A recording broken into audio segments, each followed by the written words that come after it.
Donc on continue l'histoire du prophète Ibrahim alayhi salam, là on s'est arrêté dans la première vidéo, quand Sayyidina Ibrahim et son fils Ismaïl sortis vainqueurs de l'épreuve du sacrifice de Sayyidina Ismaïl. Et ils ont prouvé en exécutant aveuglement la révélation, leur soumission totale et complète à leur Dieu et Seigneur Allah subhanahu wa ta'ala. D'ailleurs, depuis ce jour-là, cette épreuve que Sayyidina Ibrahim et Ismaïl ont passée est devenue un rituel religieux que les musulmans font chaque année pendant la fête de Eid al-Adha. Ainsi, à chaque fête de Eid al-Adha, les musulmans croyants sacrifient un mouton et partagent sa viande avec les pauvres, et ce sacrifice, qui fait rappeler le sacrifice d'Ismaïl, symbolise leur soumission totale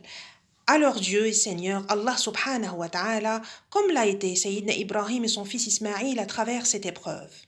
Après cette épreuve du sacrifice, Allah subhanahu wa ta'ala honora Sayyidina Ibrahim en comptant son premier fils Sayyidina Ismaïl comme prophète et messager, comme il a été décrit dans Surat Maryam, verset 54, où Allah il dit بعد أعوذ بالله من الشيطان الرجيم واذكر في الكتاب إسماعيل إنه كان صادق الوعد وكان رسولا نبيا. Et mentionne dans le livre Ismaïl, il était fidèle à ses promesses et était un messager et un prophète. Et son deuxième fils, Sayyidina Ishaq, comme prophète, et après lui son fils Yaqub, comme prophète, comme ça a été décrit dans Surat Maryam, verset 49, où Allah il dit بعد أعوذ بالله من الشيطان الرجيم وهبنا له إسحاق ويعقوب وكلا جعلنا نبيا. Nous lui avons donné Ishaq et après lui Yaqub, et nous les avons fait tous prophètes. Ainsi, la descendance de Sayyidina Ibrahim fut composée de beaucoup de prophètes, et c'est comme ça qu'on nomma Sayyidina Ibrahim le père des prophètes, car de son fils Ismaïl, il y a eu les descendants prophètes arabes, dont le dernier est Muhammad sallallahu alayhi wa sallam, et de son fils Ishaq, il y a eu les descendants prophètes juifs, incluant le prophète Isa alayhi salam. Le prophète Ibrahim alayhi salam, ainsi que ses deux fils prophètes Ismaïl et Ishaq, vécurent en consacrant leur vie à adorer Allah et à guider leur peuple vers le droit chemin et vers la foi pure qui consiste à adorer le vrai Créateur et Seigneur Allah subhanahu wa ta'ala sans rien lui associer.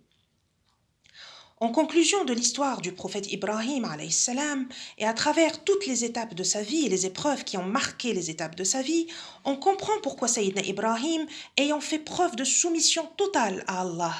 a été décrit dans le Coran comme étant le précurseur des principes de la religion de l'islam. L'islam, ce concept religieux, dans les principes et la pratique, est basé sur la soumission totale au Dieu et Seigneur Allah subhanahu wa ta'ala. Et on comprend ça à travers Surat Al-Hajj, verset 78, où Allah il dit بعد أعوذ بالله من الشيطان الرجيم وجاهدوا في الله حق جهاده هو اجتباكم وما جعل عليكم في الدين من حرج ملة أبيكم إبراهيم هو سماكم المسلمين من قبل وفي هذا. Et luttez pour Allah comme il se doit de le faire. C'est lui qui vous a élu et qui ne vous a rien mis de gênant dans la religion, selon les principes de votre père Ibrahim. C'est lui qui vous a donné le nom de musulman avant ce livre et dans ce livre. Il faut savoir que la religion de l'islam qui a résumé les principes des messages que les prophètes ont transmis chacun à leur peuple a été décrite dans ses détails et sa totalité par le dernier prophète Muhammad sallallahu alayhi wa sallam.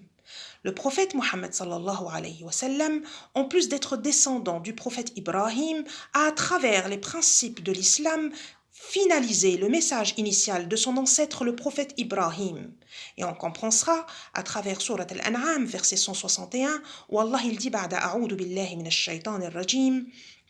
قل إنني هداني ربي إلى صراط مستقيم دينا قيما ملة إبراهيم حنيفا وما كان من المشركين. Allah, en s'adressant au prophète Muhammad sallallahu alayhi wa sallam, lui dit: Dis-moi, mon Dieu m'a guidé vers le droit chemin, selon une religion de principe, sur les pas d'Ibrahim, véridique croyant en un seul Dieu unique, et qui n'était pas du nombre des associateurs. D'autre part, les épreuves qu'a subies Sayyidina Ibrahim en commençant par l'histoire du feu, puis quand il abandonna sur ordre d'Allah son épouse et son fils en plein désert, et enfin par l'épreuve du sacrifice du fils de Sayyidina Ismaïl, nous montrent que Sayyidina Ibrahim, pur croyant, a prouvé sa complète soumission et sa totale confiance en Allah.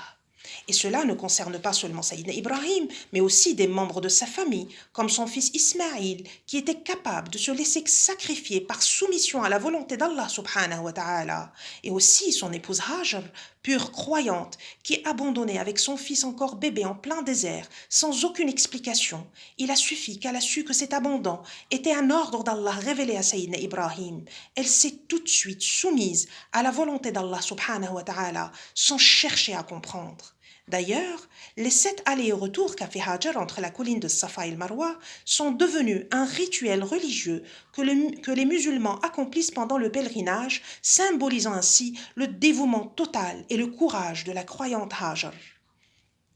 Enfin, de tous ces événements qui ont marqué la vie du prophète Ibrahim, on retient surtout et essentiellement une chose, et que tout croyant sincère dans les actes et le comportement vienne confirmer sa croyance lorsqu'il se soumet complètement à la volonté d'Allah subhanahu wa ta'ala et qu'il lui fait une totale confiance, quelle que soit la situation et quelles que soient les circonstances, finira toujours par être vainqueur et ne sera jamais déçu, car Allah subhanahu wa ta'ala ne déçoit jamais ceux qui croient en lui, qui lui font confiance et qui comptent sur lui.